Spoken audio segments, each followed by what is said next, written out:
এবার সিরিয়া থেকে দখল করা গোলান মালভূমিতে রণপ্রস্তুতি ইসরায়েলের। সিরিয়ায় সেনা বিদ্রোহী সংঘাতের কারণে দখলকৃত গোলানে সামরিক উপস্থিতি বাড়িয়েছে তেল আবিব।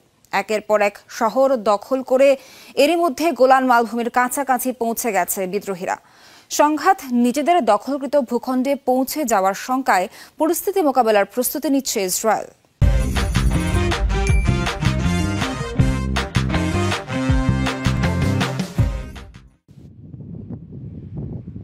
গাজায় বর্বরতা চালানোর পাশাপাশি যুদ্ধবিরতির চুক্তি ভেঙে লেবাননেও হামলা চালাচ্ছে ইসরায়েলি সেনারা। এবার সিরিয়ার সীমান্তবর্তী দখলকৃত গোলান মালভূমিতেও সামরিক উপস্থিতি বাড়াচ্ছে দেশটি। হিজবুল্লাহর সাথে যুদ্ধবিরতি হলেও সিরিয়ায় গৃহযুদ্ধের জেরে আবারও অস্থিরতা তৈরি হয়েছে ইসরায়েলের উত্তরাঞ্চলীয় সীমান্তে। একের পর এক শহর দখল করে সিরিয়ার বিদ্রোহীরা এখন অগ্রসর হচ্ছে হোমস শহরের দিকে।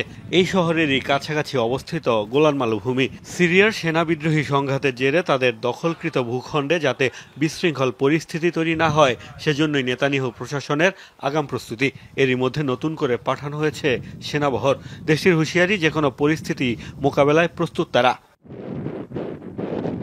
এদিকে লেবানন ও সিরিয়ার মধ্যকার দুটি সীমান্ত ক্রসিংয়ে হামলা চালিয়েছে ইসরায়েল। হোমস শহরে প্রবেশের অন্যতম গুরুত্বপূর্ণ মাধ্যম এ দুটি ক্রসিং। আসাদ সরকার কোণঠাসা হয়ে পড়ায় সিরিয়ায় দুর্বল হয়েছে ইরানের অবস্থান। তবে বিশৃঙ্খল পরিস্থিতির কারণে গোলান মালভূমিতে হামলার ঝুঁকি বেড়েছে।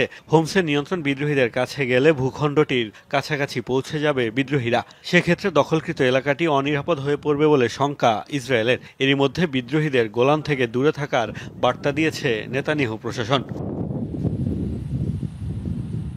1967 সালে আরব ইসরায়েল যুদ্ধের সময় গোলান মালভূমি দখল করে তেল আবিব।